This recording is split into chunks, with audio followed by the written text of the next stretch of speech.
Namo tassa bhagavato arahato samma sambuddhassa.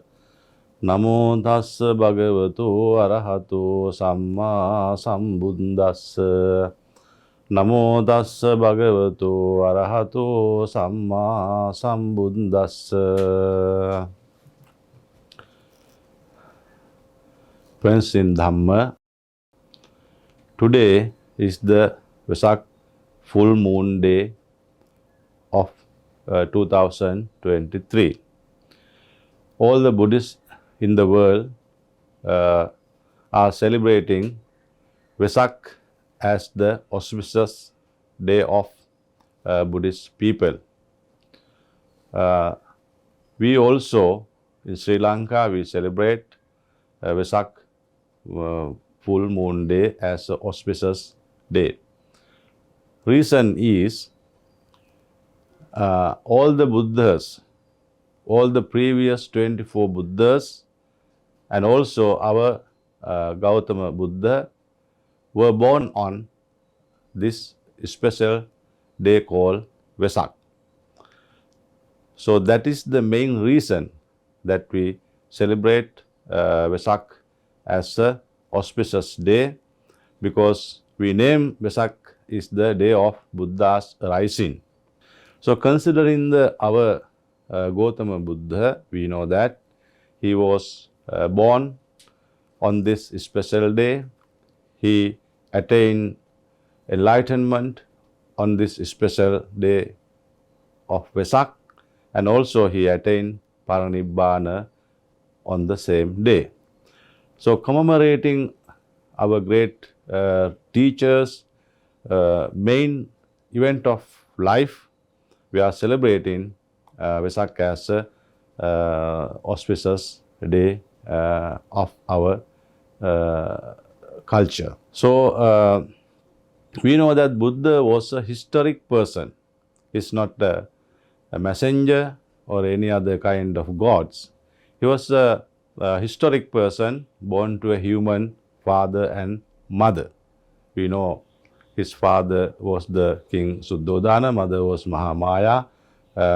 They lived in Kapilavastu during the 6th century BC. As a prince, he got all the luxurious pleasures and conduct a very happy lay life in his palace. So the father gave him what he wanted as a child, and also good education. And in his 16th, he was married to a beautiful princess called Yasodhara, and both of them had a child called Rahula. In his 29th year of age, he understood that conducting such a luxurious life is not the way to reach the truth of life. He was really fed up of that life, and he decided to renounce this lay life and become an ascetic. So after being an ascetic, he started to investigate what is the truth of life, what is the way to get rid of this suffering. People are always becoming sick, and they are suffering from so many problems. So he wanted to stop that suffering, finding a good and the correct path in that way. So he followed the austerity. Austerity was the main path which was believed by the many religious leaders at that time to attain the truth, to understand the truth. So ascetic Siddhartha also followed the same way, but finally understood that the torturing body is not the way to realize the truth of life. Then giving up that system, then he started to follow the middle path. Finally he attained the supreme state of Buddhahood. That date also the Vesak full moon day. So attainment of Buddhahood or enlightenment, and also his birth we celebrate this Vesak full moon day as a auspicious day. And also, after 45 years of social service, Buddha attained the Paranibbana or demise his life on a Vesak full moon day. So we consider in these three auspicious events of Buddha's life, birth, enlightenment, and attaining Paranibbana, we think that this is a very auspicious day of Buddha's life. So, this celebration as a festival, we can see for the first time in the history that King Dharmasoka started to celebrate this Vesak festival in his kingdom Pataliputra. It is recorded in his rock edicts that he has done a very grand level Vesak festival. After that, we can see the historical record made by the Chinese traveler, Venerable Fa-Xian. He has recorded that in India, 5th century, he has seen a very grand level Vesak festival, displaying the Buddha's statues and Bodhisattva's statues, many chariots, and doing a very long procession.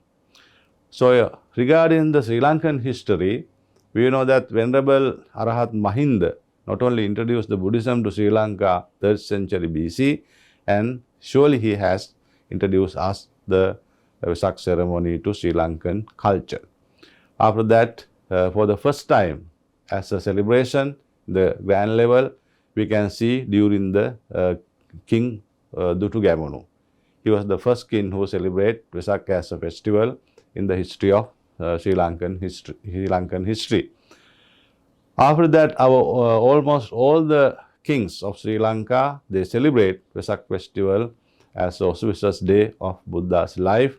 People gathered to temples, they decorated so many Buddhist religious monuments and display on the roads, and they went to the temples and they celebrate in many ways, both Amisa and Pratipatti Puja. Then, with the arrival of our Western invaders, Sri Lankan people had to stop celebrating the Vesak as a Poya day. They were not allowed to go to the temples. They banned, demolished Poya days. So as a result, we could not celebrate Vesak for a long time during the colonial time.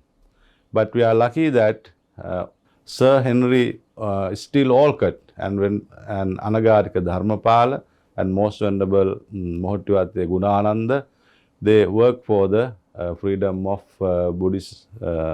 Buddhism in Sri Lanka. As a result, the late part of the colonial time again got the chance to celebrate Vesak as a festival day. Then we have to especially mention that very recently, 1999, late Foreign Minister Kadirgamar took special step to get the attention from the United Nations organizations, name Vesak Poya Day, Vesak as a day of United Nations. So now we celebrate Vesak as a United Nations Day throughout the world. So why we celebrate Vesak as a auspicious and very important day? Because Buddha found very valuable teaching. Buddha granted very important teaching for the human being. Actually, Buddha was the great humanitarian born in the world. So his main discovery was the Four Noble Truths. When one Brahmin asked, why you were called Buddha, can you explain why people say like that? Then the Buddha said that, okay, abhinyayang abhinyatang. I have understood or comprehended what must be understood. Bhave tabbancha bhavitan. I have developed what must be developed. Paha tabbancha pahinang me. I have given up what should be given up. So that is why people call me as the Buddha. So these three ideas provide us very important message who is the Buddha is. Then Buddha said that he is called Buddha because he has understood what must be understood. What is that? So according to his explanation, understood means he has understood the first and the fourth noble truths of Four Noble Truths. First noble truth is the suffering, the truth of suffering.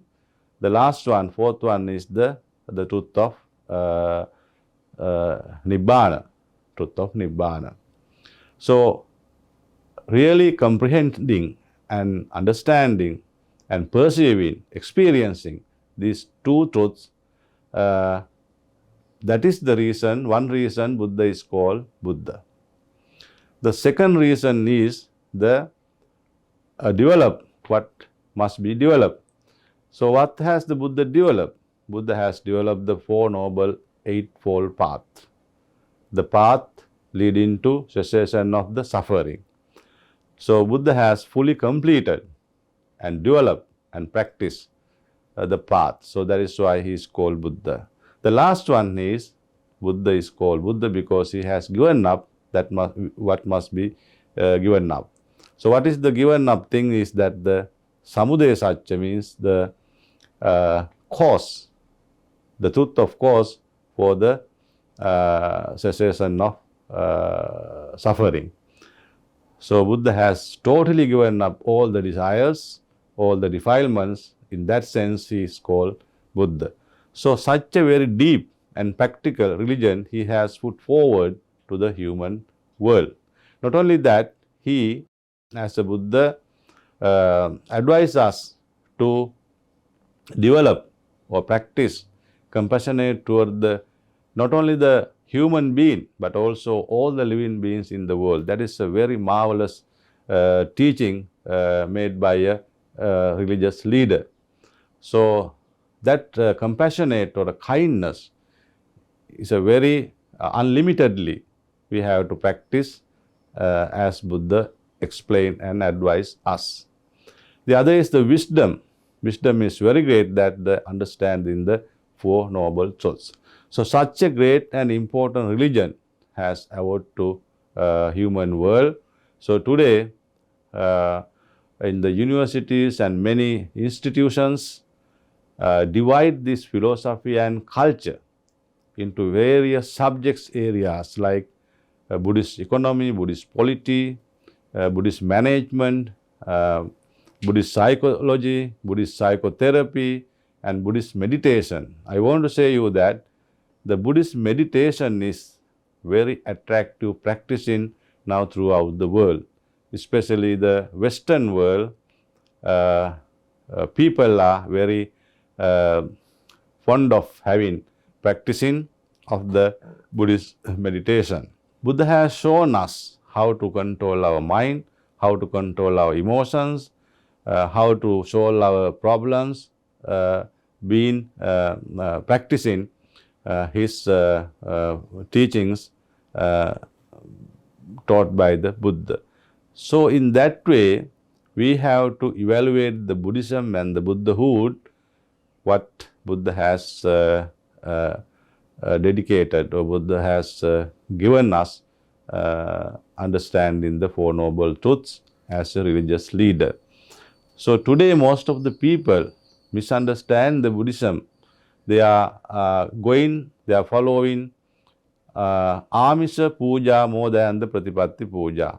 That is also we have to say that practicing Amisa Puja is not bad, but more better if we can practice in the Pratipatti Puja. Amisa Puja means giving alms, decorating our roads, temples, our house premises with the lanterns, pandols like that. That is a kind of offering Buddha, but it's called the Amisa Puja. But Buddha very appreciate that if one can follow him practicing the Pratipatti Puja, it means that observing precepts, 10 precepts, 8 precepts on that auspicious day, and doing meditation in that way is the best way to commemorate the Buddha as a religious teacher. So my message is that such a great teacher to commemorate as a Buddhist, we have to follow both Amisa and Pratipatti Puja, but we have to give priority to the Pratipatti Puja. Thank you very much. May the Buddha and the Noble Triple Gem bless you all.